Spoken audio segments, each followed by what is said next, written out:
అందరికీ జేబీఎం. నేను Rajesh Mahasena. Welcome to Mahasena media. Pinnelli రామకృష్ణారెడ్డిని జైలుకి వెళ్ళి పరామర్శించిన జగన్మోహన్ రెడ్డి గారు జరదొడ్డి సుధాకర్ గారిని కూడా జైలుకి వెళ్ళి పరామర్శించాల్సిందిగా మహాసేన మీడియా నుంచి డిమాండ్ చేస్తున్నాం. ఎందుకు డిమాండ్ చేస్తున్నాం, ఎవరి సుధాకర్ అంటే విషయంలోకి వెళ్దామండి.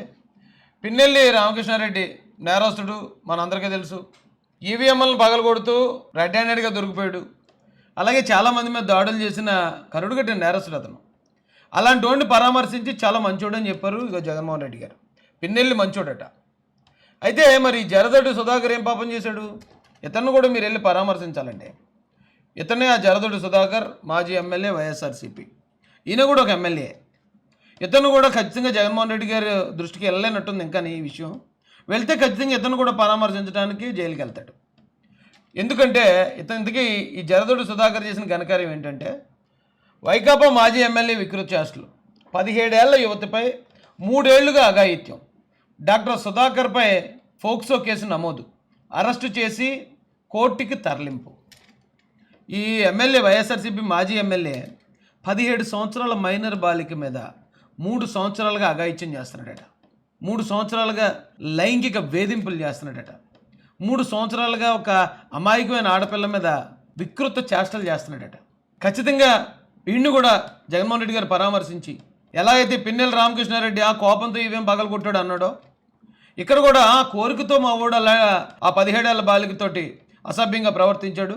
అవును, ఆ టైంకి మా వాడు కోరిక కలిగింది కాబట్టి, అక్కడ అమ్మాయి దొరికింది కాబట్టి అలా చేశాడు అని సమర్థిస్తూ ఆయన ప్రెస్ మీట్ పెడితే చూడాలనిపిస్తుంది నాకు. ఎందుకంటే అంతకుముందు గోరంట్ల మాధవన్ అలా సపోర్ట్ చేసుకొచ్చాడు ఆయన, గొడ్లెప్పుకొని తిరిగిన. ఆడవాళ్ళతో దొరుకుతూ అడ్డంగా బుక్ అయిపోయిన అవంతిని, అంబట్ రాంబాబుని అలాగే సపోర్ట్ చేసుకొచ్చాడు ఆయన. ఖచ్చితంగా ఈ జరదొడ్డి సుధాకర్ని కూడా ఆయన అలాగే సపోర్ట్ చేసుకొస్తాడని మేము ఎదురు చూస్తూ ఉన్నామండి. విషయంలోకి వెళ్తే, కర్నూలు జిల్లా కోడమూరు మాజీ ఎమ్మెల్యే, వైకాపా నేత డాక్టర్ జరదొడ్డి సుధాకర్ వికృత చేష్టలు గురువారం వెలుగులోకి వచ్చాయి. ఆయన ఓ యువతపై గత 3 ఏళ్లుగా లైంగిక దాడికి పాల్పడ్డారు. కొద్ది రోజుల కిందటి వరకు ఆయన ఎమ్మెల్యేగా ఉండటంతో బాధితురాలు మౌనంగా భరిస్తూ వచ్చింది. ఇప్పుడు ప్రభుత్వం మారడంతో ధైర్యంగా ముందుకొచ్చి కర్నూలు 2వ పట్టణ పోలీసులకు గురువారం ఫిర్యాదు చేసింది. వెంటనే పోలీసులు కేసు నమోదు చేసి మాజీ ఎమ్మెల్యేని అరెస్ట్ చేశారు. ఈ వీడియో కూడా ఆల్రెడీ సోషల్ మీడియాలో వైరల్ అవుతుందండి.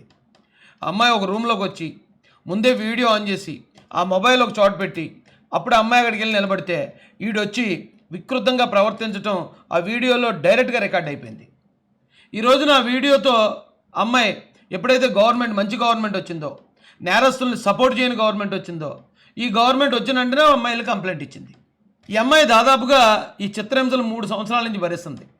ఎందుకు భరించింది అంటే, ఒకవేళ ఆ సమయంలోనే వెళ్ళి అమ్మాయి కనుక కంప్లైంట్ ఇచ్చుంటే జగన్మోహన్ రెడ్డి గారు అతని మీద చర్యలు తీసుకోకపోగా ఆ వైసీపీ పేటీఎం బ్యాచ్ అంతా కలిసి అమ్మాయిని చిత్రహింసలు పెట్టుండేవారు. చంద్రబాబు నాయుడు గారి ప్రోద్బలంతో కేసు పెట్టేవాను, పవన్ కళ్యాణ్ గారి ప్రోద్బలంతో కేసు పెట్టేవాను, లేకపోతే అమ్మాయికి ఏదో అక్రమ సంబంధాలు ఉన్నాయను, రకరకాలుగా అమ్మాయిని క్యారెక్టర్ అసాసినేషన్ చేస్తుండేవారు. దానికి భయపడి అమ్మాయి 3 సంవత్సరాలు ఆ చిత్రహింసలు భరించింది. అంటే ఒక బాధ్యత గల ముఖ్యమంత్రి లేకపోతే ఇక్కడ ఆడపిల్లల పరిస్థితి ఏంటనేది దానికి ఇది నిదర్శనం కాదండి. చాలా గొప్పగా చెప్పారు జగన్మోహన్ రెడ్డి గారు, దిశ యాక్ట్ తీసుకొచ్చాం, దిశ యాప్ తీసుకొచ్చాం అని చెప్పి.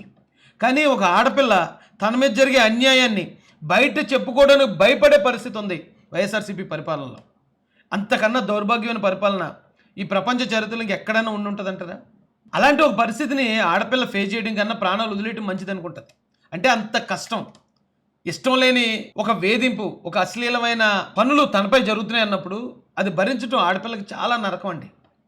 కానీ కంప్లైంట్ ఇస్తే అంతకన్నా 100 రెట్లు నరకం అనుభవించాల్సి వస్తుందని ఆ అమ్మాయి అంత వేదన్ని బాధని భరించింది. చాలా పాపం అండి ఇది. నా తల్లిదండ్రులు సుధాకర్ ఇంట్లో పనిచేస్తున్నారు. గత 4 ఏళ్ళుగా వారి పనికి వెళ్ళినప్పుడల్లా నేను వెళ్ళేదాన్ని. ఆ సమయంలో సుధాకర్ నన్ను లైంగికంగా వేధించేవాడు. ఆయన భార్య ఇంట్లో లేనప్పుడు నన్ను మానసికంగా, శారీరకంగా హింసించేవారు. అశ్లీల చిత్రాలు చూపించేవారు. ఎంత ఘోరం అండి. ఒక చిన్న ఆడపిల్లని ఓ బాధ్యత గల ఎమ్మెల్యే అయ్యుండి ఇలాంటి నడి రోడ్డు మీద ఉరిదీయాలండి. అలాంటి చట్టాలు రావాలి. జగన్ గారి హయాంలో ఇలాంటి వాళ్ళకి నిజంగా ఒక స్వర్ణయుగం అండి. నేరస్తులకి, ఇలాంటి దరిద్రులందరికీ స్వర్ణయుగం అది జగన్ గారి పరిపాలన. కానీ ఇప్పుడు వాళ్ళకి బ్యాడ్ టైం స్టార్ట్ అయింది. ఇది చంద్రబాబు నాయుడు గారి పరిపాలన. ఇది ఆయన నిజస్వరూపం బయటపెట్టాలనే ఉద్దేశంతో ఓ రోజు నేనే సెల్ ఫోన్లో ఆ వేధింపులను రహస్యంగా రికార్డ్ చేశాను. ఎమ్మెల్యే కావడంతో అప్పట్లో ధైర్యం చేసి ఎవరికి చెప్పలేకపోయాను. గత ఏడాది నవంబర్ నెలాఖరు వరకు దాదాపు 3 ఏళ్ళు ఆయన నన్ను లైంగికంగా వేధించారు. 3 సంవత్సరాలు ఆ చిత్రహింసలు భరించిందటండి అని బాధిత యువతి పోలీసులకు ఫిర్యాదు చేసింది. ఆమె ఫిర్యాదుతో రెండో పట్టణ పోలీసులు నిందితుడిపై బిఎన్ఎస్ సెక్షన్ 376తో పాటు మైనర్ కావడంతో ఫోక్సో చట్టం సెక్షన్ 6 రెడ్ విత్ 5L కింద కేసు నమోదు చేశారు. డైరెక్ట్గా వీడియో ఉంది. అమ్మాయి కనుక నిలబడితే ఈ శాడిస్ట్ గాడికి 20 సంవత్సరాలు జైలు శిక్ష పడుతుందండి. 20 సంవత్సరాలు. ఆయన అదుపులో తీసుకుని తొలుత వారోకల్ పోలీస్ స్టేషన్గా, తర్వాత కర్నూలు డిఎస్పీ కార్యాలయానికి తీసుకువెళ్ళి విచారించారు.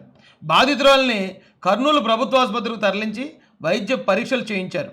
నిందితుడిని గురువారం 9 గంటల సమయంలో ప్రొహిబిషన్ ఎక్సైజ్ కోర్టులో హాజరుపరిచారు. కేసు పూర్వపరాలు పరిశీలించిన న్యాయమూర్తి ఎం సరోజనమ్మ ఆయనకి 14 రోజులు రిమాండ్ విధించారు. దీంతో సుధాకర్ని జిల్లా కారాగారానికి తరలించారు. నెలన్నర కిందటే వీడియోలు వైరల్ అయ్యాటండి. డాక్టర్ సుధాకర్ సదరు యువతతో సభ్యంగా ప్రవర్తించిన దృశ్యాలు సార్వత్రిక ఎన్నికల రోజు సాయంత్రమే వెలుగులోకి వచ్చాయి. అందులో యువత ఎవరైనా తెలిగిపోవటం, ఫిర్యాదు చేసేందుకు బాధితురాలు ముందుకు రాకపోవడంతో ఈ వ్యవహారం మరుగున పడింది. అప్పట్లో ఎమ్మెల్యేగా తనకున్న అధికారాన్ని అడ్డుపెట్టుకుని బాధితురాలని, ఆమె తల్లిదండ్రులను భయపెట్టి విషయం బయటకు రాకుండా కొందరు పెద్దలతో రాజీ చేయించినట్లు సమాచారం. ఎంత ఘోరమైన పరిపాలన చేశారు చూడండి జగన్ గారు. ఒక ఆడపిల్ల తన మీద ఈ లైంగిక దాడి జరుగుతుందని కేసు పెట్టడానికి కూడా భయపడే పరిస్థితి. పైకి మాత్రం గప్పాలు కొట్టుకోండిరా, సొల్లు కొట్టుకోండిరా అంటే మేము దిశ చట్టం తెచ్చాం, దిశ పోలీస్ స్టేషన్లు తెచ్చాం, దిశ యాప్ ఒక్కసారి సెల్ ఫోన్ తీసుకుని ఎట్టా అంటే పోలీసు వాళ్ళు వచ్చేస్తారు, మిమ్మల్ని కాపాడేస్తారు. ఎంత బిల్డప్, సినిమాల్లో ఉన్న బిల్డప్ని మించిపోయిన బిల్డప్ ఇచ్చారు.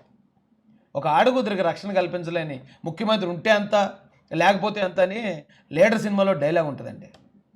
ఒక్క ఆడపిల్ల 3 సంవత్సరాలు ఈ ప్రభుత్వం వల్ల, అప్పుడున్న వైసీపీ పెద్దల వల్ల 3 సంవత్సరాల నరకం అనుభవించింది. ఇలాంటి సంఘటనలేక భవిష్యత్తులో ఎప్పుడు పునరావృతం కాకుండా ఉండాలని దేవుణ్ణి కోరుకుంటున్నానండి.